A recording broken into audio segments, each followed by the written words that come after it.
गांव के छोर पर स्थित एक कच्ची झोपड़ी के बाहर बसंत बकरी को जंगल को चराने लेने के लिए तैयार हो रहा था।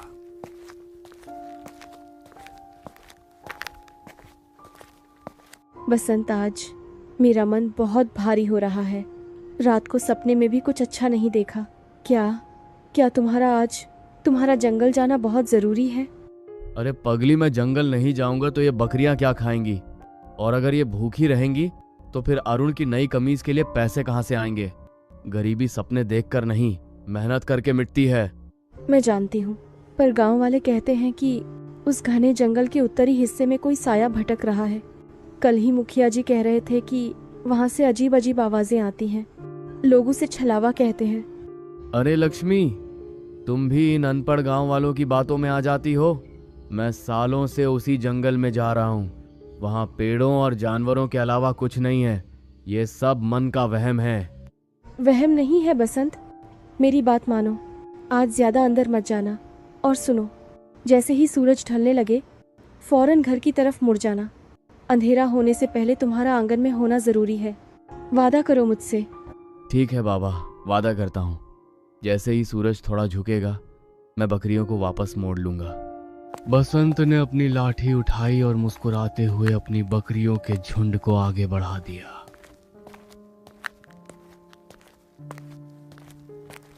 जंगल के भीतर का माहौल बाहर की दुनिया से बिल्कुल अलग था। बसंत चलते चलते जंगल के उस हिस्से में पहुंच गया जहां घास बहुत हरी और घनी थी। उसने बकरियों को चरने के लिए छोड़ दिया और खुद एक पुराने बरगद के पेड़ के नीचे बैठ गया। लक्ष्मी भी ना खामखान डरती है। इतना शांत जंगल है, यहाँ भला कौन सा साया होगा? अगर वो यहाँ होती तो देखती कि कितनी शांति है। बकरियां पास ही में चर रही थी। धीरे धीरे उसकी आंखें मूंदने लगीं और वह गहरी नींद की आगोश में समा गया। उसे पता भी नहीं चला कि कब दोपहर ढल गई। जब बसंत की आंख खुली तो वह हक्का बक्का रह गया। जंगल अचानक बहुत खामोश हो गया था। उसने अपनी बकरियों को एक जगह इकट्ठा किया और उन्हें हाँकते हुए घर की ओर भागा। रास्ता अब पहचाना हुआ नहीं लग रहा था। अचानक उसके पीछे से किसी के चलने की आहट आई। कौन है? कौन है वहाँ? बंशी भैया, आप हो क्या? बसंत का शरीर कांपने लगा। उसे गांव वालों की वो बात याद आने लगी, जंगल का छलावा। नहीं, कुछ नहीं है, बस हवा है। बसंत, तू डर मत, तू बस घर पहुंच जा। लक्ष्मी ठीक कहती थी, आज बहुत देर हो गई। जैसे जैसे वह गांव की तरफ बढ़ा,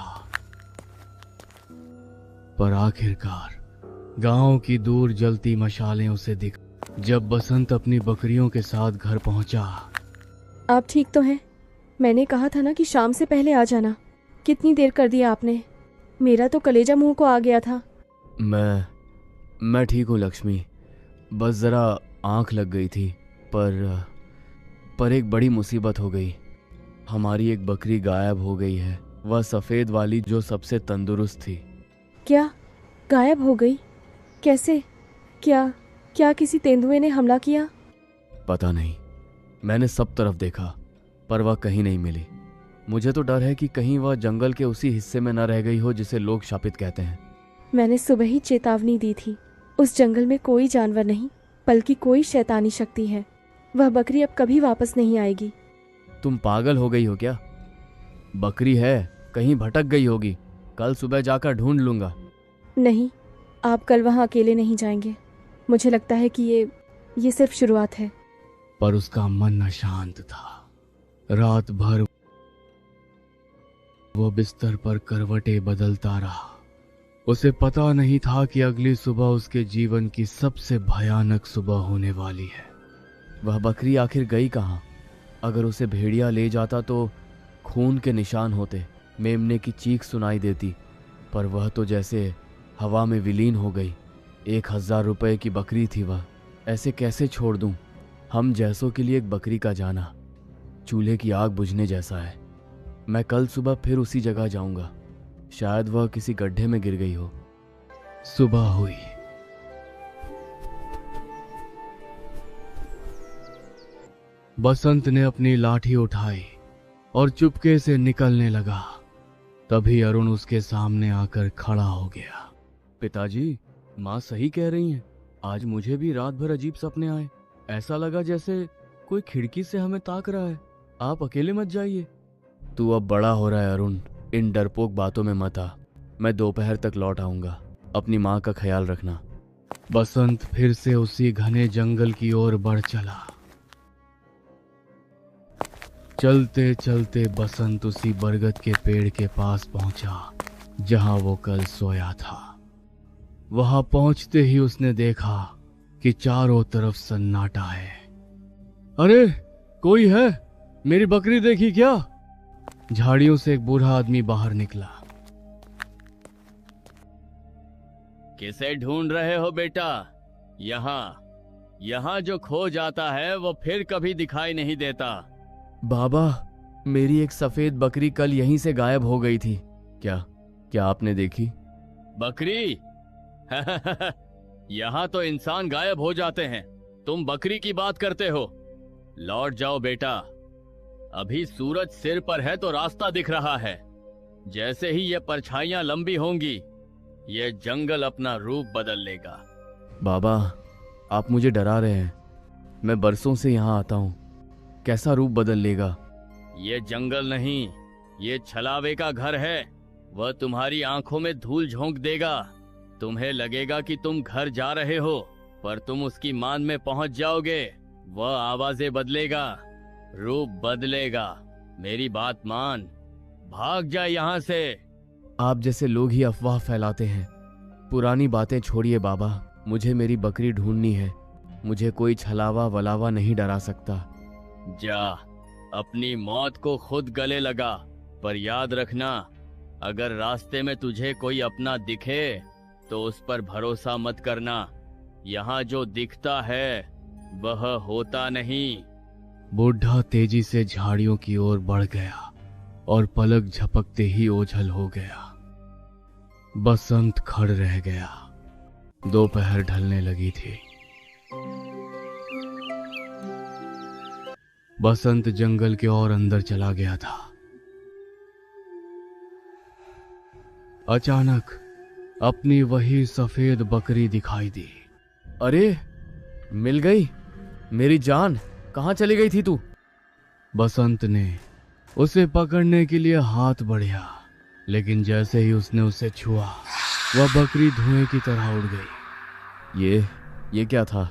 कहाँ गई वो? मेरी आंखों को क्या हो गया है? सामने उसकी पत्नी लक्ष्मी खड़ी थी। लक्ष्मी, तुम यहाँ क्या कर रही हो? तुम यहाँ कैसे आई? मैं तुम्हें ढूंढने आई हूँ। देखो कितना अंधेरा हो गया है। आओ, मैं तुम्हें छोटा रास्ता दिखाती हूँ। बसंत को उस बुढ़े की बात याद आई, जो दिखे उस पर भरोसा मत करना। नहीं, तुम लक्ष्मी नहीं हो सकती। तुम कौन हो? बसंत की बात सुनते ही उसी पल वह धुएं की तरह हवा में गायब हो गया। ये देखकर बसंत का कलेजा मुंह को आ गया। उसके होश उड़ गए और डर के मारे उसकी रूह कांप उठी। बसंत घबराते हुए भागने लगा। पीछे से डरावनी आवाज आ रही था। वो भागता रहा, लेकिन उसे रास्ता नहीं मिल रहा था। 2 दिन बीत चुके थे।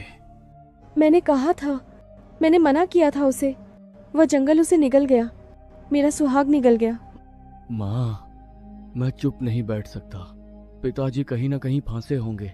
मुझे उन्हें ढूंढने जाना होगा। नहीं अरुण, तू सिर्फ 14 साल का है। मैं तुझे भी नहीं खो सकती। मैं अकेला नहीं जाऊंगा माँ। मैं बंशी चाचा को साथ लेकर जाऊंगा। वे बहादुर हैं और उन्हें जंगल के रास्तों की समझ भी है।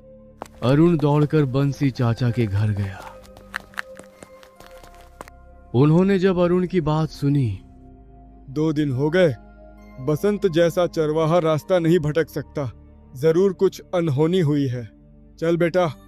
बंसी और अरुण दोनों चाचा भतीजे जंगल की तरफ चल दिए। वही जंगल जहां बसंत गायब हो गया था, जहां से आज तक कोई लौट कर नहीं आया था। शाम के धुंधलके में जंगल किसी विशाल राक्षस की तरह लग रहा था। बंशी चाचा आगे आगे चल रहे थे। अरुण, अपनी नजरें जमीन पर भी रखना और पेड़ों पर भी। इस जंगल में रास्ता भटकना जितना आसान है, रास्ते का तुम्हें भटकना उससे कहीं ज्यादा खतरनाक। चाचा, यहाँ कितनी शांति है। ऐसा लग रहा है जैसे पूरा जंगल हमें देख रहा है। नहीं बेटा, अभी नहीं। जंगल में शोर मचाने का मतलब है उन शक्तियों को न्योता देना जो शांति में शिकार करती हैं। हम बस उसी दिशा में चलेंगे। वे दोनों धीरे धीरे आगे बढ़ रहे थे। उनके ठीक सामने वही रहस्यमयी बुढ़ा खड़ा था। वह बुढ़ा, वही फटा हुआ कुर्ता। बुढ़ा उन्हें देखकर दांत निकालकर हंसने लगा, जो दिखने में किसी जानवर की हंसी जैसी लग रही थी। एक गया था, अब 2 और बलि चढ़ने आए हैं। इस जंगल की मिट्टी का पेट कभी नहीं भरता। कौन हो तुम और बलि की बात क्यों कर रहे हो? मेरा भाई बसंत 2 दिन से लापता है। क्या तुमने उसे देखा है? देखा भी है और सुना भी है। वह इस समय छलावे की कैद में है। वह भागना चाहता है, पर पैर उसे वापस वहीं ले आते हैं। तुम दोनों भी वापस लौट जाओ, वरना कल तुम्हारी लकड़ियां ढोने वाला भी कोई नहीं बचेगा। बाबा, हमारे पिताजी कहाँ हैं? हमें रास्ता बताइए, हम उन्हें लेकर चले जाएंगे। रास्ता? यहाँ रास्ता नहीं, बस जाल है। वह तुम्हारे पिता के रूप में मिलेगा, वह बंशी के रूप में मिलेगा। देखते ही देखते अंधेरे में गायब हो गया। बंशी चाचा को माथे पर पसीना आ गया। अरुण, घबरा मत। ये बुढ़ा भी उस साये का हिस्सा हो सकता है। हमें बस चलते रहना है। छलावा अब सक्रिय हो चुका था। वो जानते थे कि उनकी सबसे बड़ी ताकत ही उनकी कमजोरी बनेगी, उनके जज्बात। वे दोनों जंगल के और गहरे हिस्से में पहुंच गए। यहाँ झाड़ियां इतनी ऊंची थीं कि इंसान छिप जाए। अरुण बेटा, मैं यहाँ हूँ। बंशी, मेरी मदद करो। पिताजी। रुक अरुण, ध्यान से देख। बसंत की परछाई कहाँ है? अरुण ने गौर से देखा। उस आकृति के नीचे जमीन बिल्कुल साफ थी। यह देखकर वे दोनों दौड़ने लगे। समय अब ठहर चुका था। वे जिस पेड़ के पास से गुजरे, वही पेड़ फिर उनके सामने था। जंगल एक चक्रव्यूह बन गया था और उनके भीतर का डर उस छलावे का पोषण कर रहा था। ये कैसे हो सकता है? मैं जंगल का कोना कोना जानता हूँ, पर ये रास्ता तो कभी खत्म ही नहीं हो रहा। हमें यहाँ रुकना होगा, वरना हम अपनी ताकत खो देंगे। चाचा, मुझे डर लग रहा है। अचानक सामने से एक साया धीरे धीरे उनकी तरफ बढ़ने लगा। वह साया छोटा था और वह बिल्कुल बसंत जैसा दिख रहा था, लेकिन वह बहुत धीरे चल रहा था, जैसे उसके पैरों में जान न हो। भागो, वह मेरे पीछे है, वह मुझे मार डालेगा। इस बार आवाज में असली दर्द था। बंशी चाचा दुविधा में पड़ गए। क्या यह असली बसंत है या फिर से कोई नया छलावा? सामने से आ रही आकृति धीरे धीरे रोशनी के घेरे में आई। वह बसंत ही था। वही थका हुआ चेहरा, वही फटी हुई कमीज। बंशी, अरुण, तुम यहाँ क्यों आए? भागो यहाँ से, वह मेरे पीछे ही है। अरुण अपने पिता को इस हालत में देखकर आपा खो बैठा। वह दौड़कर उनके गले लगना चाहता था, लेकिन बंशी चाचा ने एक बार फिर उसे पूरी ताकत से पकड़ लिया। रुक अरुण, यह भी छलावा हो सकता है। बसंत, अगर तुम सच में मेरे भाई हो तो बताओ कि जब हम छोटे थे तो तुमने मेरे हाथ पर कौन सा निशान दिया था? सामने खड़ी आकृति रुक गई। उसके चेहरे पर एक अजीब सा खालीपन आया, जैसे वह दिमाग में कुछ ढूंढने की कोशिश कर रही हो। उसकी हड्डियां चटकने लगी और वह देखते ही देखते एक भयानक चुड़ैल के रूप में बदल गया। मुखौटा उतर चुका था। अब जंगल की वह शैतानी शक्ति अपने पूर्ण विभत्स रूप में थी। तुमने उसे पहचान लिया। पर तुम यहाँ से जीवित नहीं जाओगे। ये जंगल मेरा है और तुम तीनों मेरी भूख मिटाओगे। बंशी चाचा ने तुरंत अरुण और घायल बसंत को अपने पीछे किया, लेकिन अब जंगल में एक धुंधली नीली रोशनी फैल गई थी। लेकिन जैसे ही बंशी चाचा ने जेब में हाथ डाला, चुड़ैल ने उन्हें उठाकर एक मोटे पेड़ से दे मारा। बंशी चाचा दर्द से कराह उठे और लाइटर उनकी जेब से निकलकर दूर झाड़ियों में जा गिरा। अब वे तीनों निहत्थे थे और मौत उनके बिल्कुल सामने खड़ी थी। चुड़ैल की डरावनी हंसी पूरे जंगल में गूंज रही थी। उसने अपना मुंह खोला और वह अरुण की तरफ बढ़ने लगी। ये जंग अब सिर्फ जिंदा रहने की नहीं, बल्कि उस छलावे को मिटाने की थी। चुड़ैल का चेहरा अरुण के चेहरे के इतना करीब था कि उसे उस साए की ठंडी और सड़ी हुई सांसें महसूस हो रही थी, और बसंत कमजोरी के कारण हिल भी नहीं पा रहा था। चुड़ैल ने अपने नुकीले नाखून अरुण की गर्दन की तरफ बढ़ाए। छोटा शिकार, मीठा शिकार, आज तेरी रूह इस जंगल का हिस्सा बनेगी। अरुण ने डर के मारे आंखें बंद कर ली, लेकिन तभी उसका हाथ जमीन पर पशु की पत्तियों के बीच किसी धातु की चीज से टकराया। उसने महसूस किया वही लाइटर था। अरुण, चला इसे रोशनी और आग से नफरत है। जल्दी कर बेटा। अरुण ने पूरी ताकत लगाकर लाइटर का चक्का घुमाया। एक चिंगारी निकली और फिर एक छोटी सी नीली लौ जल उठी। जैसे ही वो रोशनी फैली, चुड़ैल किसी गर्म लोहे पर पानी पड़ने की तरह चीखने लगी। नहीं, इसे बंद कर। यह रोशनी, ये मुझे जला रही है। अरुण रुका नहीं। अरुण, इसे खत्म कर। इसके ऊपर फेंक इसे। जैसे ही उसने लाइटर चुड़ैल की तरफ फेंका, तभी जैसे ही बड़ी आग जली, चुड़ैल का शरीर काला पड़ने लगा और वह पीछे हटने लगी। पूरे जंगल में उसकी ऐसी चीख गूंजी जिसे शायद मील दूर गांव के लोगों ने भी सुना होगा। देखते ही देखते वह भयानक आकृति जलकर राख की एक ढेरी में बदल गई। शाप टूट चुका था। जैसे ही चुड़ैल जलकर राख हुई, जंगल में छाया हुआ वह नीला धुंध गायब हो गया। अचानक सन्नाटा छा गया। क्या वह चली गई? बंशी, अरुण, हम जिंदा हैं।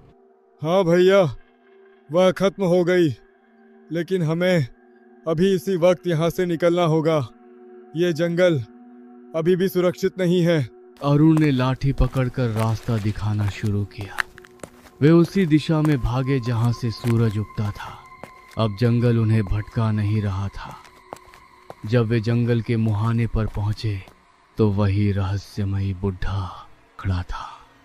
इस बार उसके सिर पर लकड़ियां नहीं थी। उसने बस मुस्कुराकर उनकी तरफ देखा और सिर झुकाया, जैसे वह उन्हें विदा कर रहा हो। वह धीरे से अंधेरे में ओझल हो गया।